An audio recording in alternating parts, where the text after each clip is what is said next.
programang ito ay rated SPG. Striktong patnubay at gabay ng magulang ang kailangan. Maaaring may masiselang tema, lengguwahe, karahasan, sexual, horror o droga na hindi angkop sa mga Galing sa akin yun. So may fingerprints kasi on them. Pati yung mga fingerprints nito, Carlos, kasi sabi galing yung mga gamit ko. Narito na nga ang ating mga karagdagan na aabangan bukas sa abot kamay na pangarap. Taranta na nga itong si Zoe na hindi niya maintindihan na humihingi nga siya ng tulong sa kanyang ina na si Moira na dapat daw ay gawan ito ng paraan dahil hindi naintindihan ni Moira ang ibig sabihin dito ni Zoe.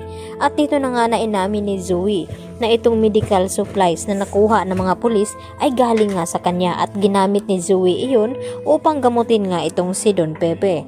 At pati nga din itong fingerprint daw ni Doc Carlos ay naroon din dahil galing din kay Doc Carlos ang mga gamot na iyon na ginamit ni Zoe. At dito naman nagalit itong si Moira na kung bakit ngayon lang daw sinabi ni Zoe na ngayon na nasa presento na nga sila. At dito naman naisipan ni Moira na tawagan itong kanyang kakilala ang isang pulis maliban nga kay Balahadja ay dahil may kasabwat pa itong si Moira na noon na patuloy pa rin na humihingi ng pera sa kanya.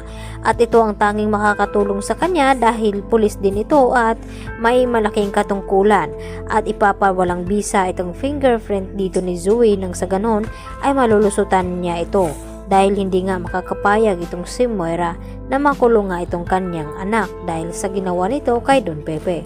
Kaya nakonsensya naman ang husto itong si Zoe kahit hindi nga natuluyang masawi itong kanyang lolo Pepe ay siya pa rin ang dahilan na kung bakit naghihirap ito ngayon. At dito naman na sinabi ni Moira na kumalma at huwag magpapahalata, baka ito pa ang ikakabagsak sa kanila at baka dito sila makulong sa ginagawa nga dito ni Zoe. At dito nga na nagkukulong sa kwarto itong si Zoe at nag-isip-isip at hindi na niya maintindihan ang kanyang sarili dahil inuusig na nga siya ng kanyang konsensya ngayon dahil sa ginawa nito kay Don Pepe at lalo pat nagpapakita sa kanya itong si Lolo Pepe. Samantala nagtanong-tanong naman itong si Giselle dito kina Annalyn at Doc Lindon na kung paano daw nangyari nag-cardiac arrest itong kanyang ama na si Don Pepe. At dito naman na ipinaliwanag ni Doc Lindon Javier na wala daw sila doon sa kwarto ni Don Pepe na mangyari itong cardiac arrest. At ang naabutan na lamang nila ay walang iba kundi ito nga si Doc Carlos Benitez.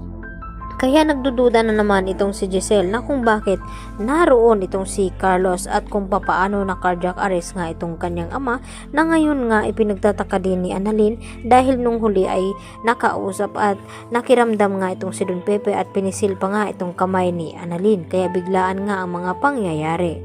At higit sa lahat sinisisi naman ni Zoe itong si Annalyn ngayon na kung bakit nakumatos nga itong si Don Pepe dahil sa ibinigay nga daw na mga suggestion dito ni Annalyn kaya hindi napigilan ni Annalyn ang kanyang sarili na sisihin ang kanyang sarili. At dito naman na sinabi ni Lynette kay Annalyn na hindi daw niya iyon kasalanan at huwag sisihin ang kanyang sarili dahil hindi naman natuluyan itong si Don Pepe at nakumatos naman ito.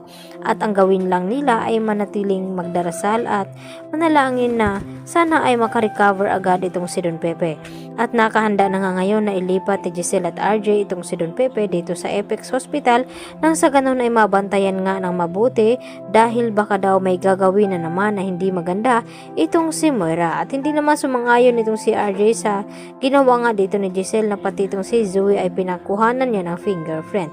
At dito naman na pinaliwanag ni Giselle na kung bakit nagpapauto pa siya dito kay Zoe na minsan na nga siya nitong tinatraidor. Kaya yan po ang ating pakatutukan bukas dito lamang yan sa Abot Kamay na Pangarap. Yan lang po at maraming salamat.